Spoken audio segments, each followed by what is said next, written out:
Reportajes en Ahora Noticias. Bien, por estos días una importante excavación se realiza en el centro de la capital y dependiendo de los hallazgos, sus resultados podrían incluso cambiar algunos importantes pasajes de nuestra historia nacional. Ahora Noticias accedió en exclusiva a los trabajos arqueológicos que demostrarían que Santiago se habría fundado sobre los vestigios de una ciudad de origen inca. Una investigación histórica y también controversial en el reportaje de Jessica Vagamondes y Rodrigo Espinosa.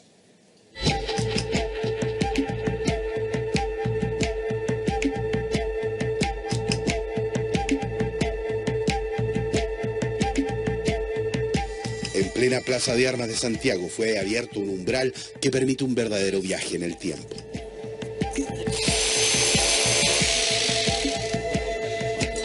Es una excavación en el patio del Museo Histórico Nacional de un equipo de investigadores que procura llegar al suelo de la época anterior a la llegada de los españoles, donde se cree se conserva aún oculta la ruina de un importante edificio del Tahuantinsuyo, el Imperio Inca. Uno de los objetivos específicos es estudiar qué pasaba en torno a la Plaza de Armas. Que de alguna manera la historiografía oficial de este país, desde Pedro Valdivia en adelante, ha dicho de que Pedro Valdivia fundó Santiago en un sitio eriazo, donde no había nada y como que introdujo una idea que es muy europeocéntrica, de que ellos aquí tuvieron que hacer todo porque no había nada. Desde su tesis de grado hace 40 años, el arqueólogo Rubén Steber se ha convencido de que nuestra capital, Santiago del Nuevo Extremo, como la llamó Pedro de Valdivia, fue fundada por el español aprovechando la estructura de un centro administrativo y ceremonial que los incas ocupaban aquí, al sur del Mapocho, en el exacto lugar donde hoy está la Plaza de Armas. Lo más probable es que la plaza era más grande aún que la actual, quizás un poquito más angosta, no sabemos, y rodeada de edificios, que todas las plazas incaicas eran iguales y tenían, digamos, callancas o edificios públicos rodeando en sus tres lados. Otros historiadores rebatieron las ideas de Steber, pero en los últimos años, en las remodelaciones y otras excavaciones, se descubrió evidencia que le fue dando la razón. De todo esto que estamos viendo aquí, ¿no? Esto está sacado en cementerios cercanos a Santiago y todas estas piezas, si bien tienen formas incaicas, están decoradas con motivos de aguita. Entonces aquí se ve la fusión entre lo inca propiamente tal, la forma, y las poblaciones autóctonas de acá. El Inca se estableció aquí gracias a los diaguitas que facilitaron la entrada del Inca acá.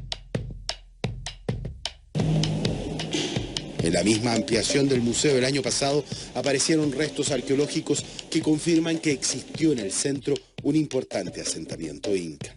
También se encontró cerámica cusqueña, o sea, del Cusco, ¿no? Así que eso demuestra más fehacientemente que aquí hubo un asentamiento incaico. Los hallazgos coinciden también con las crónicas españolas que señalan que el Valle del Mapocho era habitado por decenas de miles de indios, señoreados por un gobernador inca llamado Quilicanta, que según Steber era integrante de la familia imperial y que vivía justamente en la esquina de calle Puente y Catedral, donde hoy está el Correo, que también fue la casa del conquistador. El español, y esto es muy importante, se establecía en los lugares donde había personas que trabajaran. El español venía a ser señor, no venía a trabajar. Aquí había un contingente importante porque el Inca se había establecido aquí y había traído a mucha gente. Ya en el primer día de excavación, la trinchera comenzó a entregar indicios de tiempos pasados.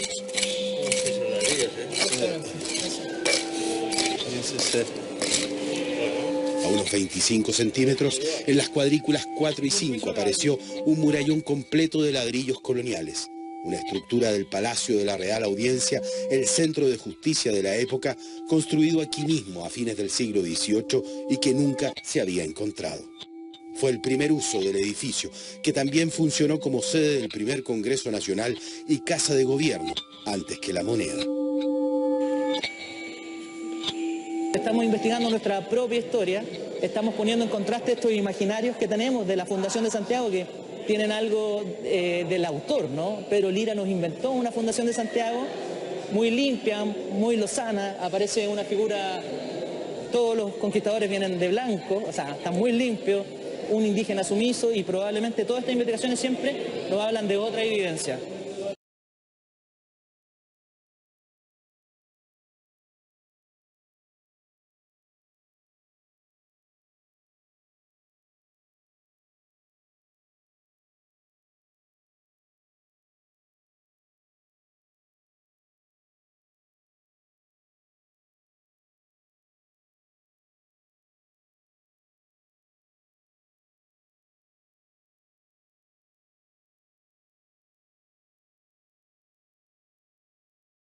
Si es hecha en Europa o en Panamá.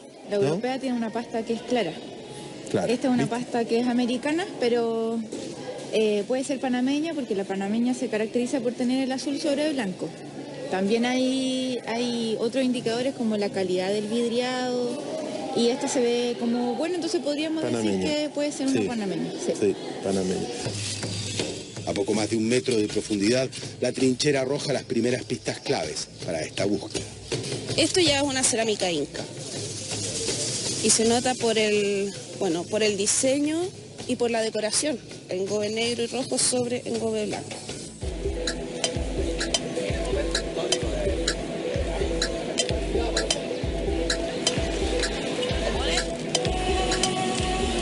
Primero, para mí es un misterio porque nadie lo descubrió antes, porque los datos estaban todos.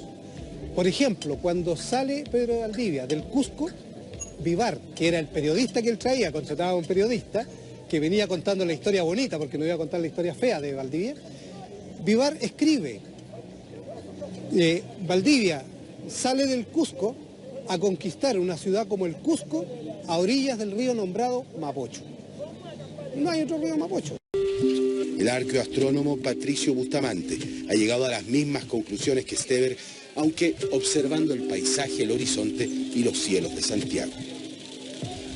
Bustamante ve en el Valle del Mapocho un centro ceremonial y un observatorio dominado por el Huelén, el Cerro Santa Lucía, donde todavía se conserva una típica escalinata incaica. Probablemente es la última piedra inca visible en Santiago. Aquí se puede apreciar que la piedra tiene 1, 2, 3 escalones. En términos de la cultura inca, esto representa el mundo de arriba, el mundo del centro y el mundo de abajo. Es probable que aquí haya habido un espacio ritual, un espacio donde se pedía permiso antes de subir a la cumbre.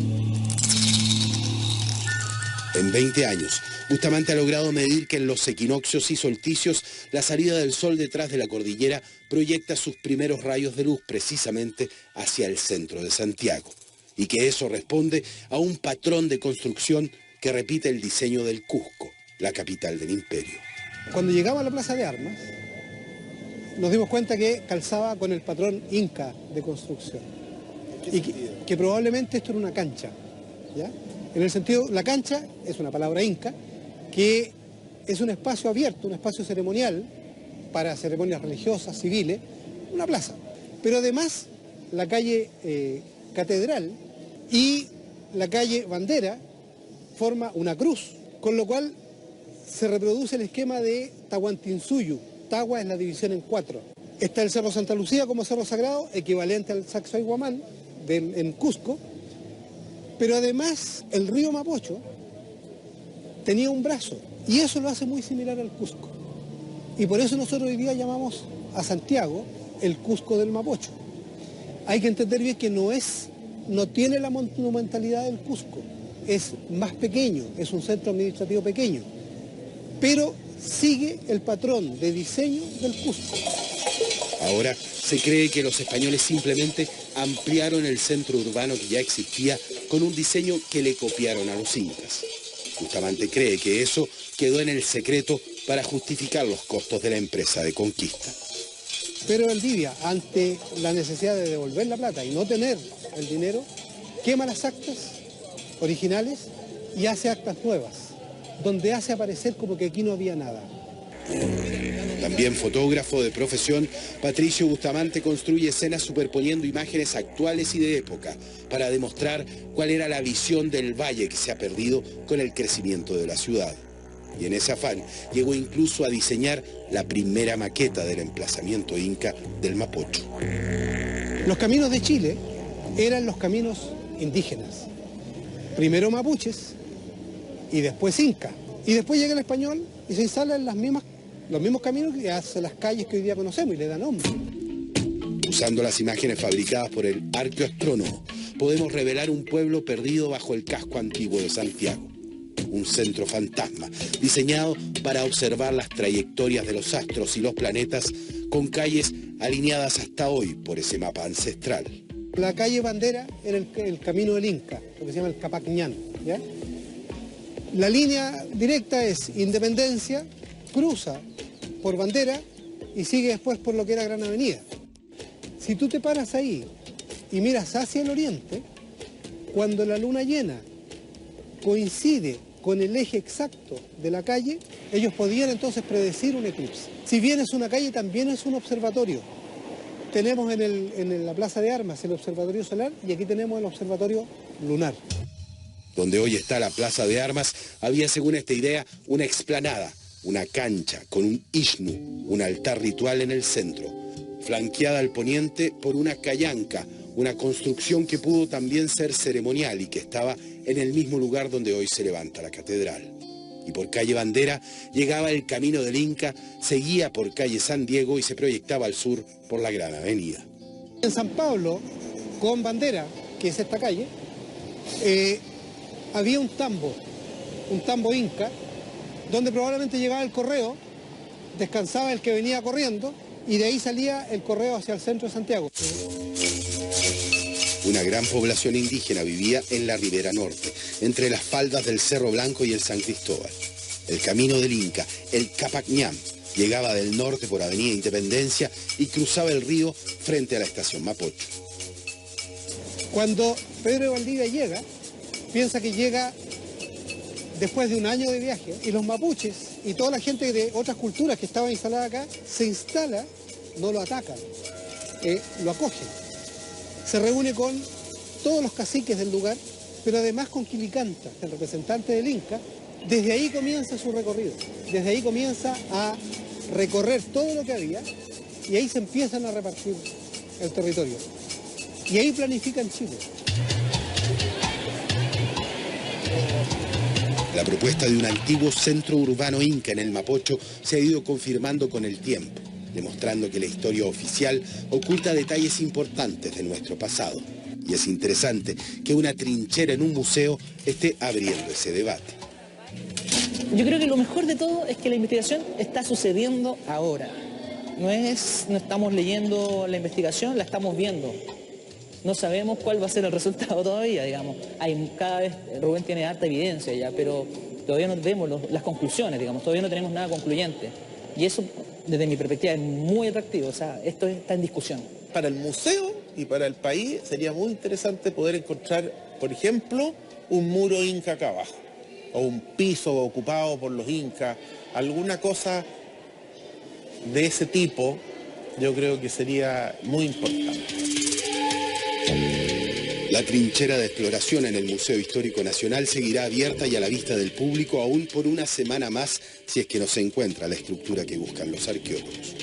Del otro lado de los muros, sin embargo, los visitantes seguirán la misma rutina que hace siglos. Por la vereda norte van a los trámites del gobierno y la administración. Sobre el costado poniente entran al lugar de la adoración y la plegaria. Y al centro, la cancha, la plaza, el kilómetro cero, seguirá siendo el punto donde nacen los caminos y donde criollos y forasteros confluyen a diario, atraídos por la misma costumbre invisible de reunirse aquí, igual hoy como hace 500 años.